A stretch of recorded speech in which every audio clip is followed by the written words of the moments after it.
Welcome to Tactical Talk. This is Zain. False flag describes covert operations that are designed to deceive in such a way that operations appear as though they are being carried out by entities, groups, or nations other than those who are actually planning and executing them. Some are basically terror attacks carried out by countries upon themselves to start a war with another country. To discuss this topic, we have with us today a Hollywood actor, film producer, and director, Sean Stone. Sean is also the son of the legendary Hollywood film producer, director, Oliver Stone.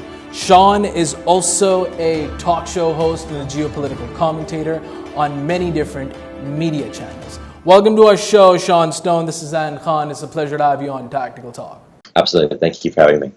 Sean, let's get to the first question. Let's talk about geopolitics. I've always wondered that whenever everything is going right, there's suddenly a shooting or a bomb blast which suddenly turns into a certain warmongering narrative, which requires action. Do you think some of them are false flags? What are false flags and what do they achieve? Right. Of course, I mean, the false flags, historically, they're known to have occurred. I believe they still occur. Basically, it comes from this whole notion of during the age of piracy, pirate ships would fly the flag of certain nations, even though they weren't necessarily belonging to that nation. So maybe the British had a pirate fleet, for example, like Francis Drake was a famous pirate who was working for the British Empire.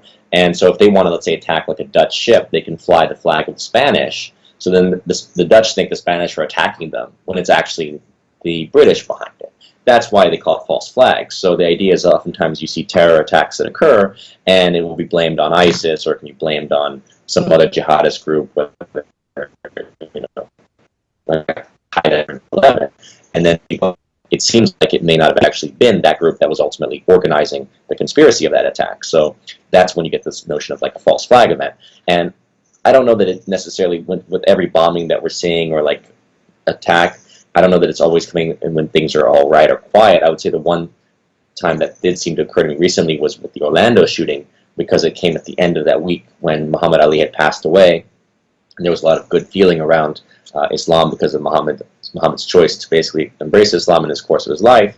And then at the end of that week, after he'd passed, the great spokesman had passed, then there's this mass shooting at the homosexual club. And of course, it's assumed that this one guy did all the shooting, and to me, there's a lot of indication that one guy doesn't pull off that kind of massacre by himself, and there's some issues with the tweets about the timing of the event and why it took police so long to get in, and if someone that was actually alleged to be barricading the door, so he might have had accomplices. So there's a lot of issues with just that one event. Obviously, every one, you can go into detail. I'm not an expert on each event, but I can say that you always have to ask questions because it's the nature of Central Intelligence and the various intelligence agencies to want to create a narrative of who's behind the attack that fits into what they're trying to perpetuate. And it's the same with the Syria war, for example, where every time a chemical weapon attack goes off, it's always blamed on Assad because Assad is supposed to be the bad guy, when in fact we're supporting the Al-Qaeda and other terrorist elements that are in the country, and that's clearly known at this point. But moderate or legitimate group, and oftentimes it does seem the chemical weapons are actually coming from these groups, but we're basically trying to blame the chemical weapons attacks on Assad. So that's another false flag that serves the agenda of trying to overthrow this president who, yes, he might be a dictator, but ultimately has kept the country, Syria, until the civil war, in much better shape than most countries in the Middle East. And now it's completely collapsed into chaos and terror. Sean, are false flags done by different countries through their own agencies to promote a warmongering narrative? Well, sure. So we know, I would say, first of all, I would argue that there are no terrorist groups that are not state-sponsored. Every terrorist group needs some form of state to allow for weapons shipments, things like oil deals through.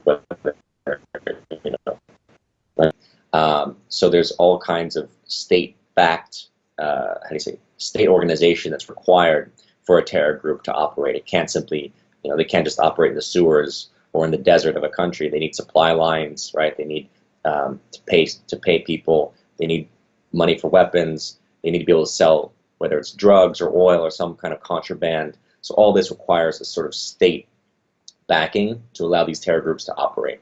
So ultimately, the question then becomes, who are the states that are supporting terror groups, and could it also be part of the law? Talking about Gladio, for example, it was sort of known as Gladio, and it was basically part of this NATO false flag operations that were taking place all through the Cold War, where NATO, North American Treaty Organization, has a military command component to it, and they were working against the Soviets or the Russians, and oftentimes they would use left-wing groups or simply right-wing groups, but either way, the idea was to create explosions, shooting incidences, bombings, to basically create fear and panic in Western Europe, blame it then on the communist left-wing groups, and basically use that to clamp down either with more of a police state agenda or sometimes to shift elections away from the liberal candidates to more right-wing candidates. And this was known, this has been studied, people can research the history on this, and this was taking place all throughout the Cold War, so people speculate, why couldn't Gladio still be occurring through the Middle East? Sean, have you ever interviewed an intelligence operative who has ever done a false flag? No. To my knowledge, I've never interviewed an intelligence operative who's come out and said he's done a false flag. I do remember an interview with John Banks on Buzzsaw, which is really a fascinating interview. People should watch it. But Banks basically was a British intelligence, I wouldn't say an officer, but he worked in British intelligence basically in the murky. It gets very murky in the intelligence world because oftentimes you'll be sort of, assigned to like a military function, and then you'll be, sort of recruited or contracted to work for an agency, but you may not officially belong to that agency. So it gets very, murky when you get into black operations because they need a lot of deniability. So with John Banks, he told me a story, which was that he was operating in South Africa against Al-Qaeda down there, and that he was witnessing basically how the intelligence services were allowing these guys to operate with their deals, basically for all kinds of financial deals that were taking place, I think around diamonds, but I'm not positive. And then that Al-Qaeda basically, their operatives were planning certain events to take place, including attacks in the United States. And basically, John just kept seeing how these people and these Al-Qaeda guys were being monitored and basically allowed to move and to do certain things. Now, in that case, ultimately the events were shut down. But you can imagine, given his information he provided, and again, people can watch the interview for themselves, how an event like this can occur where you get basically people monitoring, whether it's FBI, CIA, British intelligence, Mossad, all kinds of agencies that are monitoring these terrorists. Because again, there's people might believe that terrorists can just operate off the grid completely, but it's just not realistic. Terrorists don't function out of sewers, out of caves, out of deserts. They operate with supply lines. They operate basically under certain auspices of political affiliations. So they're always known to the various intelligence services and police forces in any region. So that's why it's easy to monitor these guys. And I think what happens at a certain level is that they basically get the pass. Like you go back to '93 with the World Trade Center bombing, the FBI informant basically kept telling the FBI that that these guys wanted to do an attack. They wanted to hit the World Trade Center, and the FBI basically told the informant, "Go ahead, go ahead, go ahead." And he kept saying, "But we're going to switch out the bomb, right? We're going to switch out the bomb with a fake one." And the FBI basically just said nothing to that. So ultimately, the bombing took place in '93. It was a smaller bombing. Obviously, didn't take the towers down, but the FBI's fingerprints are all over it because of their informant, who was constantly giving information about the terror cell and the operation and the plot. And it raises that whole question of whether or not many of these attacks are really being monitored, and then at a certain point, someone in the intelligence community either says, okay, go ahead with it, or shut it down. And again, that would ultimately motivate certain political decisions, because you can then create, you can pass legislation, a warfare state, you can create a more national security state as a result of these attacks. And most Americans or most people in the West can't imagine that anyone in their own power structure would want to see people get killed. But I'm sorry, that's the nature of power. Power is predicated on murdering populations and basically moving them around or manipulating them for purposes of maintaining its power. Sean, last question. Tell us a little bit about your new book, New World Order. What does it talk about, and where could we order it when it's out? Yeah.